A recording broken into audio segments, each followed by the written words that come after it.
The Hands of Mr. Ottermole is one of the scariest stories I have ever read. It is a short mystery story written by Thomas Burke about a serial killer in the streets of London.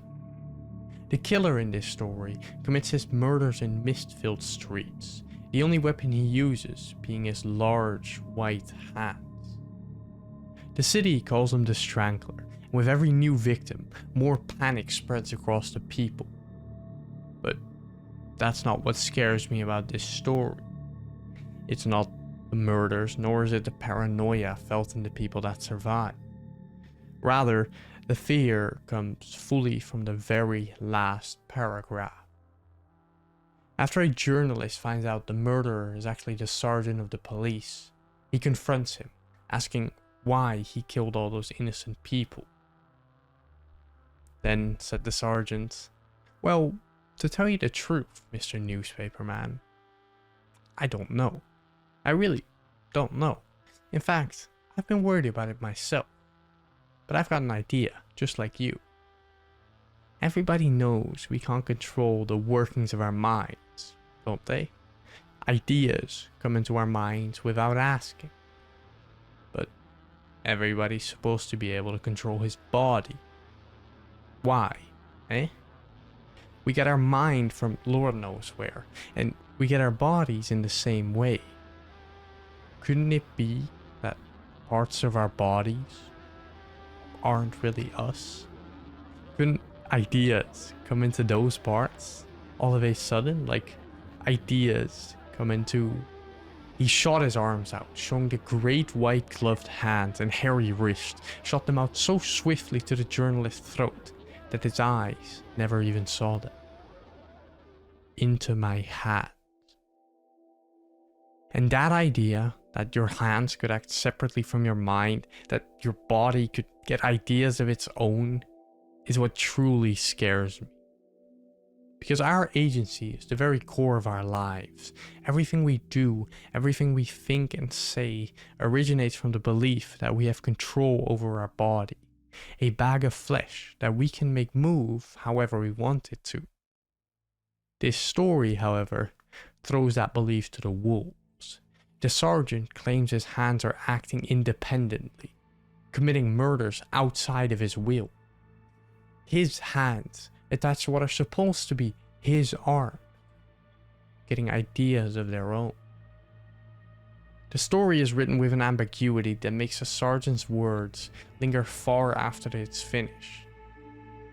What if parts of our bodies aren't really us? What makes these words all the scarier is that they hold some ground in reality. This story was published in 1931, 23 years after the first case of alien hand syndrome, a rare neurological disorder where people's limbs, most often their hands, start acting out on their own. It is caused by brain damage, and much like in Burke's story, people who have this condition see their hand move by itself as it suddenly grabs things in sight, unbuttons their shirt, or pours out their drinks in front of them. The name of this syndrome comes from the hand feeling alien to the person hosting it, as if they have to fight it for authority, as if their hand is no longer theirs. The first documented patient went as far as to say there must be a bad spirit in this hand. And before this was a known disorder, what other explanation was there? This leap to a supernatural explanation was only intuitive, as a concept of possession had existed for centuries. Whether a demon or the soul of someone long dead, stories about a spirit entering a person's body and using it as their own can be found in almost all forms of mythology and religion. From the Dybbuk's in Jewish folklore to the jinn of Islamic tradition to the stories of demonic possession from the Catholic Church. They differ in detail, but all come together in the loss of agency. Under possession, your will is silenced. As you hear your own voice scream blasphemy, your limbs suddenly stronger than ever, as if you were using them incorrectly before. Ever since the Middle Ages, and even earlier in some cultures, These were treated through means of exorcisms, rituals trying to expel the evil spirits within, most often associated with the Catholic Church. These were mostly done privately, but every once in a while there would be a public spectacle, where a story would escape the home where it was written, carrying this air of mystique around. These stories would live on, being told as myths or through the Bible, until William Friedkin decided to blow them all out of the water in 1973 with the release of The Exorcist. Spoiler warning for the media on screen, timestamps and further details in the description. And while you're down there, consider subscribing, it really helps the channel out. The Exorcist is a movie that takes the myths of Catholic possessions and sensationalizes them, telling the story of Regan, a young girl getting possessed by a demon, as her childhood bedroom transforms into a site of terror. This starts out with minor things, like Regan lashing out and getting strange nightmare, but as her mother decides to call a psychologist, they find Regan's head slamming itself into the bed as she desperately screams, "He's trying to kill me." The doctors watch in horror as Regan tries to keep control over her limbs, screaming for her mother, begging for her own body to stop hurting her. Her muscles spasm, moving her body in these uncanny, unnatural ways, as it looks both disorderly and perfectly in control at the same time. It feels like the ultimate betrayal. Regan's body suddenly more powerful as the demon used it to bring harm to herself. As the movie progresses, the demon gets more and more control over Regan. With both body and voice now lost to it, Regan's only way to communicate becomes disfiguring her own stomach, spelling out a call to help in a vain attempt to be saved from her fate. As a final-ditch effort, her mother calls 2 priests to exorcise the demon. They start the ritual by reading the demon biblical verses, sprinkling it with holy water, mirroring the stories of Catholic exorcisms. But the demon just mocks them for it, as it further contorts Regan's body, spinning her head around and even levitating her in the air, using it as a play toy to throw off the priests. The exorcism fails as one of the priests dies by Regan's hands. In a final attempt to save Regan's body, the surviving priest lets the demon possess him instead, freeing Regan of its control, and just before his mind is disconnected from his body, he wrestles back some control, just enough to hurl himself out of the window, forever making his bag of flesh unusable. The Exorcist was the first mainstream possession movie, and through its success, it would sprout a flurry of horror media where someone gets possessed by a demon. Most of these, The Conjuring, Insidious, or any of the Exorcist sequels, handle this pretty similarly, as the horror comes from the actual possession and the harm that the entity might do with their body. It is a fight between good and evil, and the fear comes from their body being turned into a weapon, a vessel to hurt either themselves or the people around them. This isn't the only way to look at this fear, however, as losing control of your body isn't just a physical threat, but a threat to your very identity. Jordan Peele's directorial debut, Get Out, is a great example of this. The film follows Chris, a young black man that goes to meet his girlfriend's white family for the first time. The family's black workers seem like empty husks, and the conversations between Chris and the parents are tinted with microaggression. This feeling of dread escalates when Rose's mother notices Chris's smoking addiction, and offers to help him out with her special hypnotherapy. Chris hesitantly accepts, at which point he is hypnotized to fall away in his body. In this place she calls the sunken place, he is paralyzed, watching through his eyes from the depth of his mind, fully conscious, yet unable to send any intentions of movement to his limbs. His eyes can only cry, Chris can only flail in the void. till he suddenly wakes up, with the urge to smoke no longer there. The movie progresses with the family hosting a party, all the guests being old white people, who are even less subtle in their racism, talking to and about Chris, seemingly only for his body, as if it is an item that can be bought, completely disregarding Chris as a person with an identity of his own. At this party, there is also another black man, who acts very strange, and when Chris takes a picture of him, the flash seems to bring back some form of recognition, as he screams at Chris to get out. This leads into the big plot twist of the film, where it is revealed that Rose's family has developed a way to transfer someone's consciousness into another body.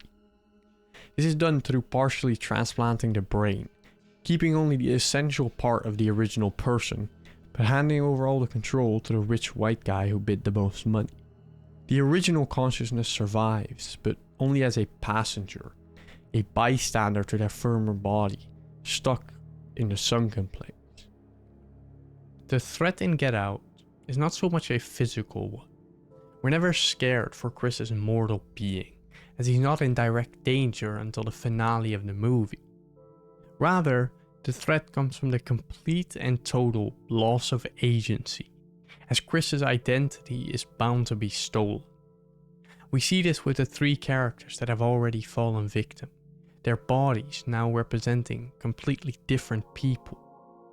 There are hints of the people they were, a tear might slip through, or the flash of a camera brings them back for just a moment.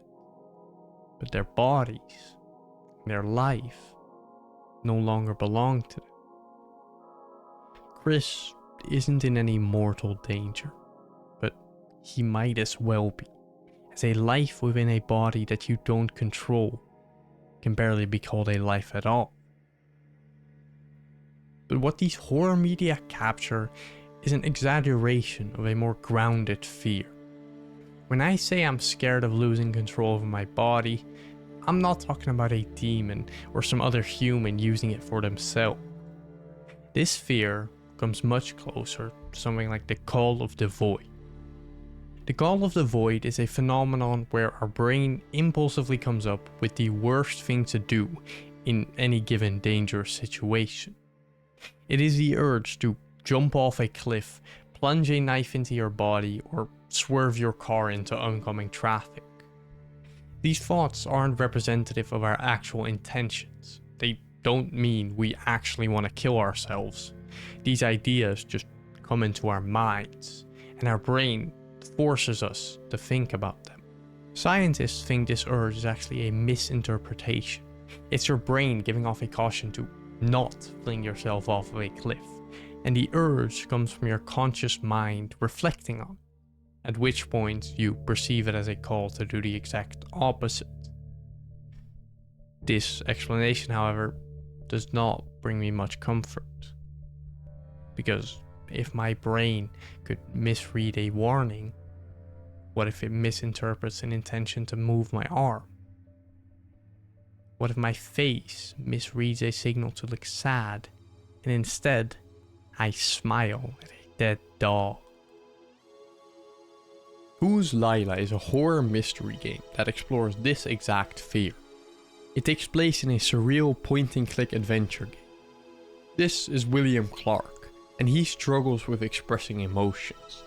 Where usually expressions are made automatically, William has to consciously think about moving every muscle.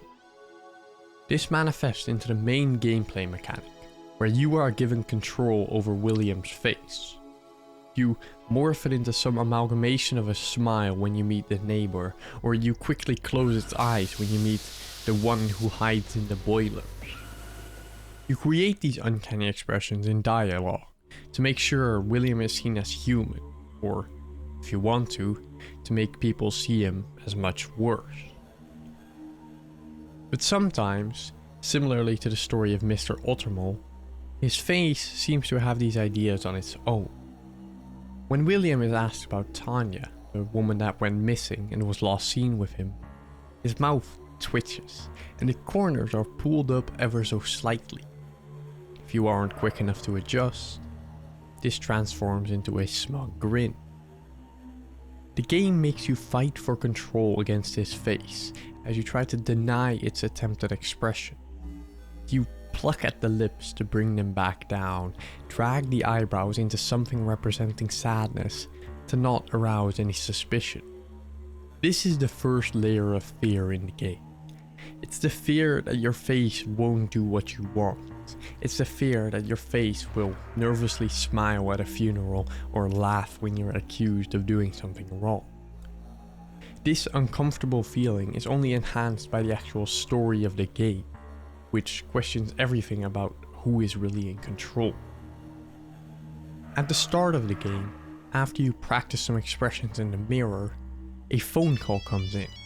A strange voice speaking from it. Lila, please. I beg you, let me back in. Who's Lila, you ask? Maybe it's you. You, as the player, have control over William's face after all. You are deciding how he presents emotions to the world, and you even control where he goes.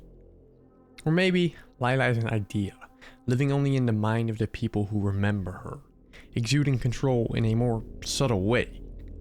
Or maybe it's some malevolent entity that has taken over Will's body and is now parading around in it, using it to murder the people who get too close to the truth. This question is never fully answered. What the game does do is create this web of doubt and uncertainty about William and his body. At first, it seems a weird condition from William, where he doesn't control his expressions until consciously thinking about it, and this control is instead given to you, the player. But then this control is challenged, whether by William himself or Lila. The face on your screen moves on its own, making you puppeteer it back into place. And then, in the most horrifying moments, whatever is in control takes away all your agency, and it goes as far as to kill someone with you helplessly watching. In these small moments, Who's Lila places you in the shoes of a possession victim. In complete contrast to usual video game mechanics, it makes you fight for control, watch the body you're supposed to command refuse your will. Who's Lila knows you exist as a player, and the horror comes from the game taking away the control you think you have, that you're supposed to have. But what if a game flipped this fear?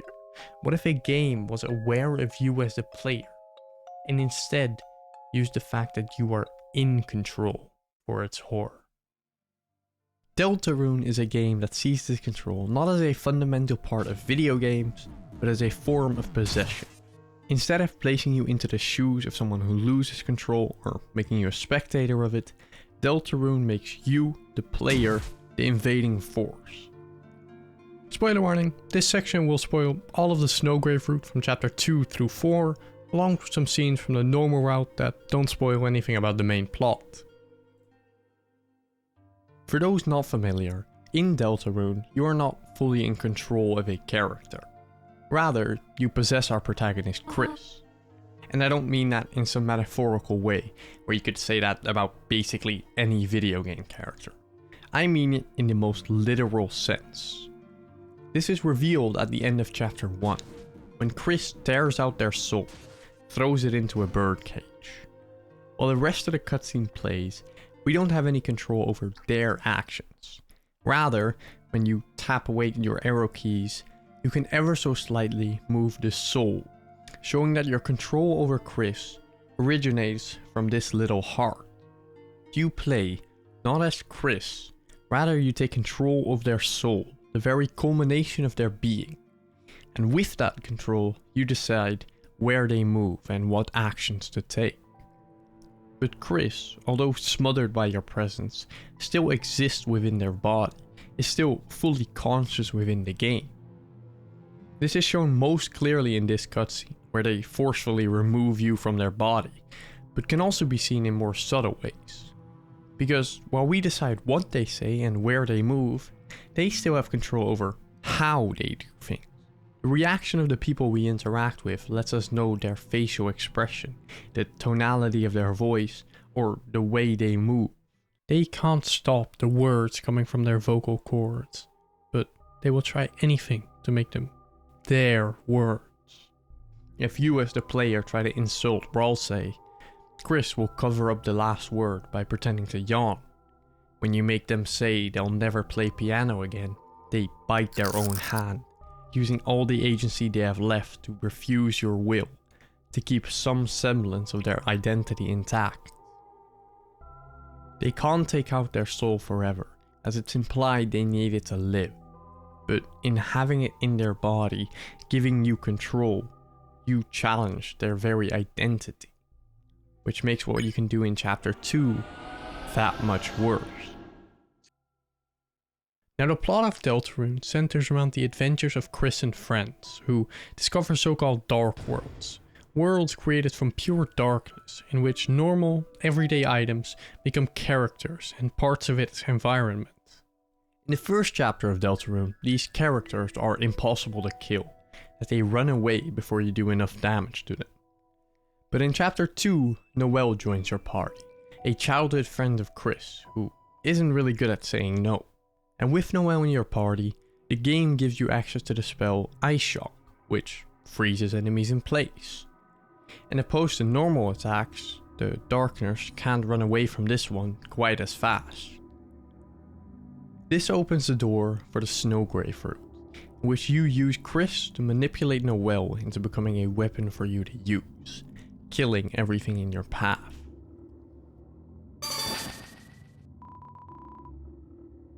We don't just use Chris's body, but their voice, their identity to succeed in this. Because Chris and Noelle were childhood friends, and although they drifted apart, why would Chris want to do her harm?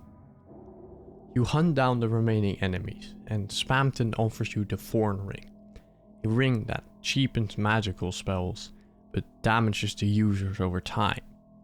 After you buy this ring, no one is left but Birdley, a mutual friend of Chris and Noelle, someone they have known for years, who tries to stop Chris from hurting Noelle.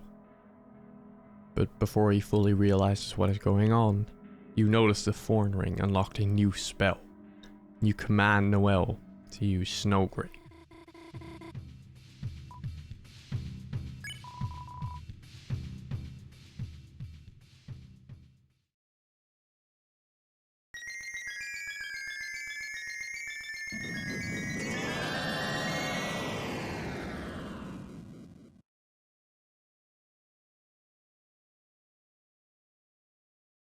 Noelle leaves, and Chris reunites with their usual friends, as Susie notes that Chris seems disturbed by something.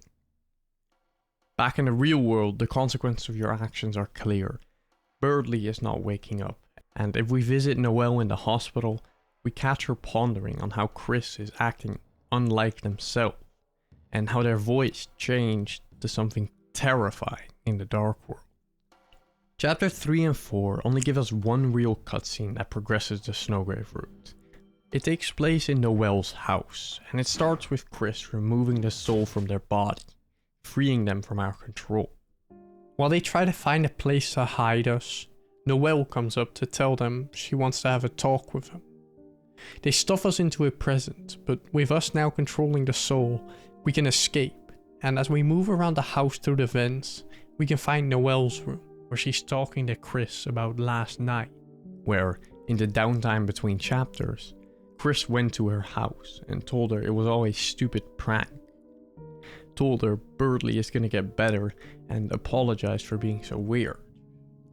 Even if it sounded kind of weak and shaky, their voice returned to being theirs.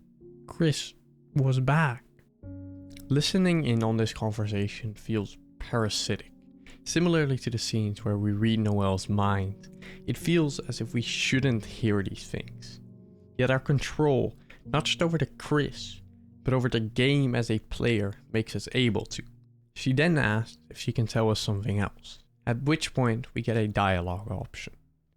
Chris begs us not to, but if we tell her to proceed, our soul makes its way into the room. We can once again possess Chris. Noelle doesn't seem to notice this, but Chris realizes. We see that same desperate struggle for control, the yawning, the biting of the hand, and with the limited power over their body, Chris tries to shut up Noelle, tries to stop you from hearing what she has to say. Noelle is confused by this. Yes, Chris told them to say nothing about this the next time they met, but it should be okay here, right? Because who could possibly hear them here? It's just Chris. A howling wind enters the room, shaking the snowflakes hanging on the wall, as Noelle notes that Chris's voice has gone back to that of her tree. You, the voice coming from Chris's vocal cords, tell her that it wasn't a dream, and that you can hear her thoughts. And finally, you make Chris a quip. Their arm slowly rises, fingers pinching something we can't quite make out. But as we make Chris proceed, Noelle confirms what we already knew. We make Chris move closer, their posture unmoving as they slide over to Noelle, who herself is unmoving, unable to look away, unable to do anything, as Chris's limbs shackle her own. The thorn ring is equipped, and we cut away. Chris slouches into the bathroom, the camera dizzy and the movement sloppy, as they throw their soul into a trash can. This thing that they need to live, that lived within their body, for just this moment, it has no control over them. The Snowgrave route builds its horror on your guilt. Playing the route makes you feel terrible, not because of anything scary on screen, but because it makes you feel like a bad person. But even if you don't choose to do the Snowgrave route, this story is still one of possession. And when we get to Noelle's house in the normal route, Chris also pulls out the soul to get some time for themselves. And if we move ourselves through the vents, we can find the kitchen and hear in the distance a beautiful song being played on the piano. And we realize that this is what we are taking away from them.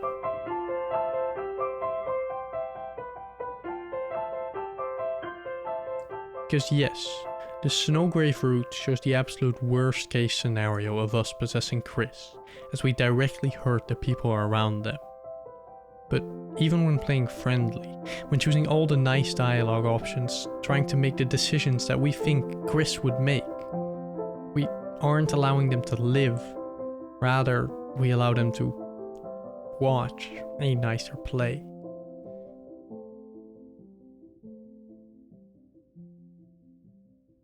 As humans, we have a very intimate relationship with our body. Even though I'm not a physiotherapist, I know my body better than anyone else. I know how my knuckles crack, how my foot will scrape the floor when I walk, and when my knee will start to hurt. How I move my body is therefore a big part of my identity. I choose to always shimmy around corners, so I suffer the consequences when I hit my hip on the table. My body is a part of me. What these stories share, however, is that intimate trust being broken. Whether through alien hand syndrome, where people have been attacked by their own hand, or through the most ancient and even modernized stories of possession. These stories play into that primal fear. They almost all show their characters fight, struggling and wrestling their own flesh for control, whether through biting their hand or using their fleeting voice to beg. The ultimate dread in these stories is losing that battle, whether with a demon, your own brain, your own soul. Losing that battle will make you trapped in your body, just a bystander from within. No hands to pray, no feet to kick, and no voice to scream.